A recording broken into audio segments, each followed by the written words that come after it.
Hi everybody. Just before I share with you another entry in my Moon Reflections Junk Journal, I want to show you a really quick project that I made for Father's Day from the inspiration of Yolie. It was the other one of her junk journals, the very first one that she showed, the one she was making for her niece. I'll put the link in the down bar below. But I thought, wouldn't it be cool to make these for guys? So these are junk journals for guys.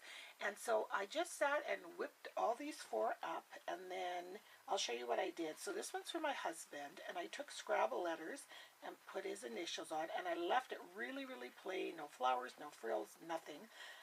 I'm not sure if I'm going to add an embellishment or a charm or a key or something on these. I might, but I'm not sure.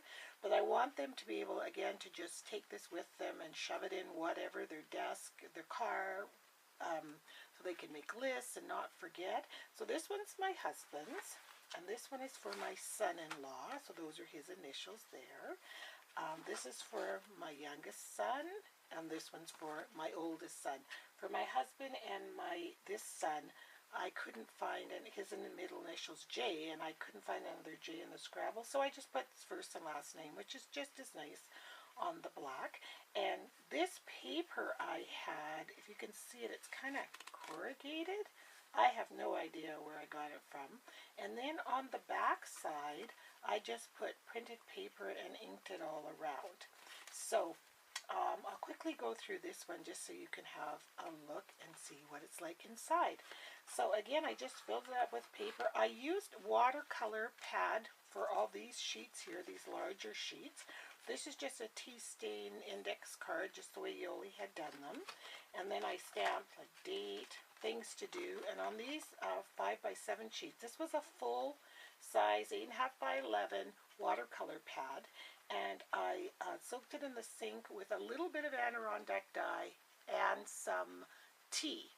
And then I put the pages in the dryer. So I did, I believe, 2 watercolor pads cut in half. I think it was 40 sheets, and I just put them in the dryer and they dried. And I got that technique from Marion Smith, although she only used Adirondack ink, but I used tea as well, and it worked just as well.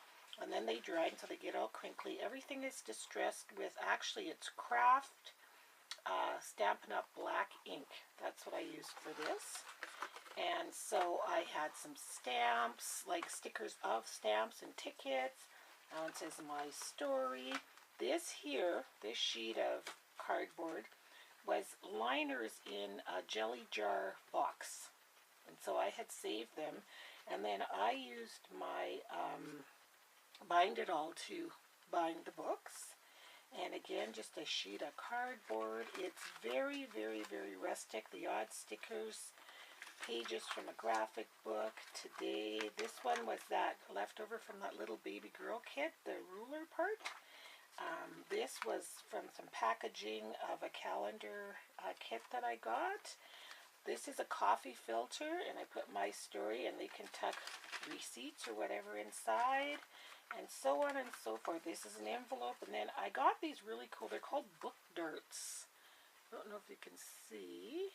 And they're like a little paper clip, but they're bronze and gold and I believe black. So I just clipped one of those beside the envelope to keep the envelope closed. And then another one. This is just a who, what, when, where pad. Stuck it on there.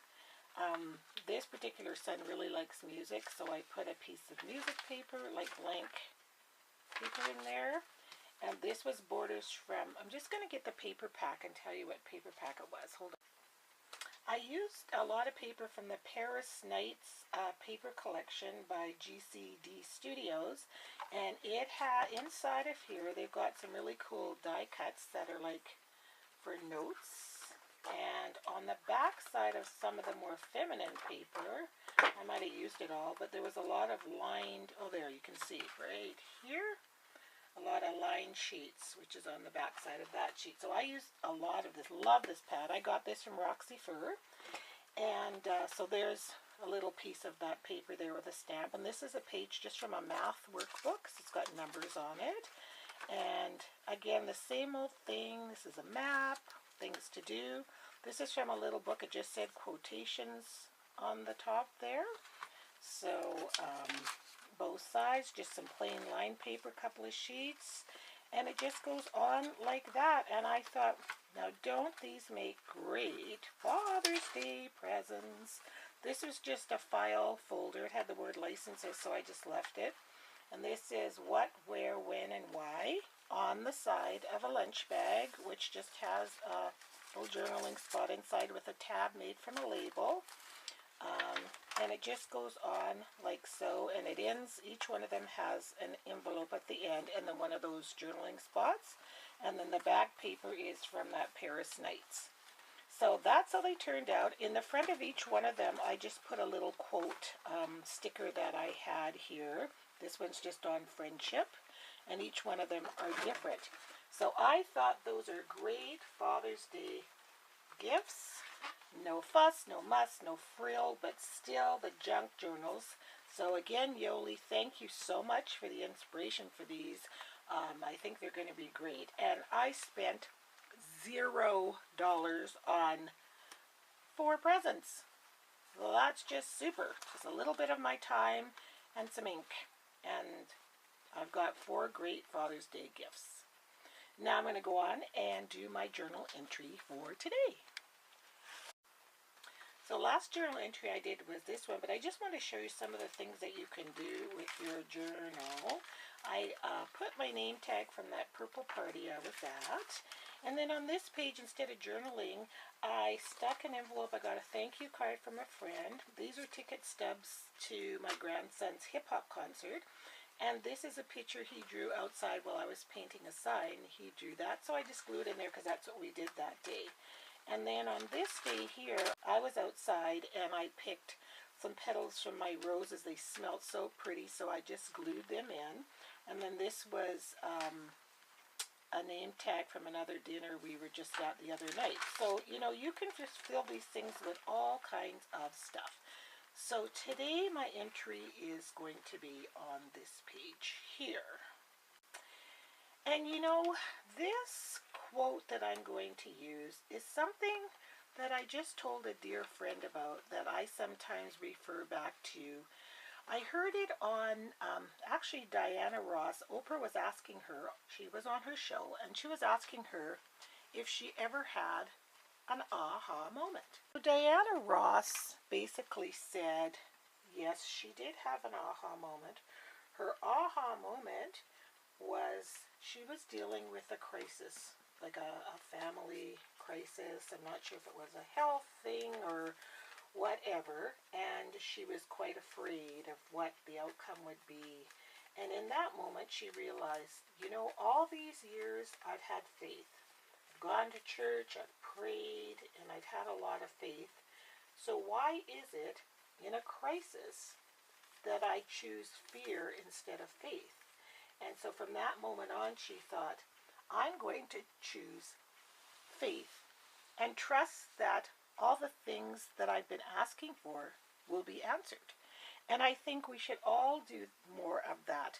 Instead of we're always so afraid that our prayers aren't going to be answered, and we're not worthy of different things.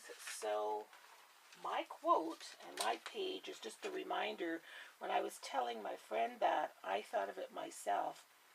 Choose faith, not fear. So that's the quote I'm going to do here. So you saw me just paint some white acrylic paint on the bottom. Just going to dry that off a little bit because I don't want to take all day to do this page. Okay, that's all dry. Got this really neat stencil. It was from a friend when she was doing home decor, and I saw somebody on YouTube do this, so I'm going to give it a try. I won't. So I'm using my homemade glimmer mist, which I call ghetto mist. So this is Pacific Blue, made from the Stampin' Up! Ink refills. So I'm just going to hold this here and just spray the stencil. One thing about these journaling pages too, it's a fun time to try different techniques that you're not sure if they're going to work. Because if they don't work, oh well, doesn't matter. Going to use these Making Memories mini alpha stickers. So I'm going to put faith and not fear on here. Now, the other night we went to this really cool banquet. My son was the guest speaker, the keynote speaker for it, and it was for an awards banquet for high school athletes, and it was the John Bright Annual Awards Banquet, and it was sponsored by the Edmonton Journal, which is our big newspaper in Edmonton. And John Bright was a really well-known football player. He played with my father for the Edmonton Eskimos, and both of them are in the CFL Hall of Fame. And so there's an award banquet for my dad too, from his high school alumni. They have an awards. But anyway, this one was there.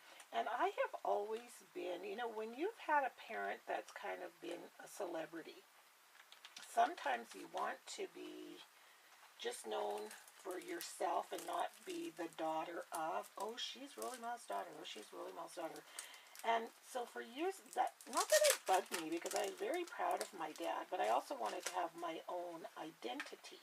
But while I was sitting there and listening to people, and they were also talking about my dad and John Bright, I realized that, you know what, that's a cool, when your dad's not here anymore, that's a wonderful legacy to be the daughter of someone who, there's a city park named after him. Like I said, he's in so many Hall of Fames. He's been honored. And I sort of felt bad because a lot of times there's been different functions and I just sort of like, I don't really want to go. I don't really, But I'm so glad that I had the opportunity to go to this, because it really gave me the opportunity to be proud of my legacy and be proud of who I am and where I come from. So if there's any young people out there watching me right now, be proud of that, and find who you are. You still are just as important, even if someone else in your family gets more, I guess you might call it notoriety. Doesn't make you any less of an important person. So that's a lesson I learned. Even in my old age, you can still learn lessons. So faith, not fear. I think I'll put choose as well. Choose faith, not fear. Can you see how cool that stencil kinda, it isn't the best, but it still has a kind of cool background effect. I kind of burnt it a little bit drying it with the embossing gun, because I'm always in such a hurry to get my journal page done, although I'm reflecting on it, but I always want the end result. I'm not one of those people that can wait overnight to see how things are going to look. No way. Get her done, man. So we've got choose faith, not fear. This used to really, really help me. I used to be petrified of flying. And then I would get on the airplane and remember this quote, and then I'd be like, yeah, why would I not trust my faith that I'm going to be okay? Why do I have to be afraid? And it got me over my fear of flying.